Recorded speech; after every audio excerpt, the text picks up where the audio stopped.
একজন পর্দাশীল নারীর পুরো দিন যেমন হওয়া উচিত: 1. ফজরের সালাত শেষে কোরআন তেলাওয়াত ও বিভিন্ন জিকির আজগারের মাধ্যমে দিন শুরু করা, প্রতি ওয়াক্তে সালাত সঠিকভাবে আদায় করা।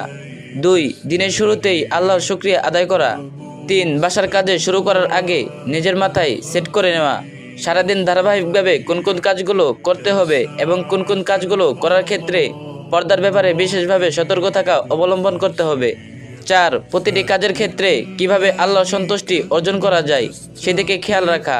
5. কোনো কাজ করার বা সিদ্ধান্ত নেওয়ার ক্ষেত্রে চিন্তা করতে হবে পরিবারের লোকদের হক ঠিকভাবে আদায় করা হচ্ছে কিনা। 6. দান সৎকার মানসিকতা রাখা এবং দান করার কোনো সুযোগ আসলে সেটাকে কাজে লাগানো। 7. ঘরের সাজসজ্জা ঘরের কাজে প্রতিটি বিষয়ে ইসলামের ছোঁয়া রাখা। 8. অবসরটুকু আল্লাহর স্মরণে কাটানো। মূলত একটি নারীর কারণে একটি পরিবারের ইসলামিক পরিবেশ গড়ে তোলা সহজ হয়ে ওঠে। তাই নারীদের প্রতিটি কাজে থাকতে হবে ইসলামিক আদর্শন এবং তার প্রতিদিন কাটানো উচিত সেই আদর্শ অনুসারে।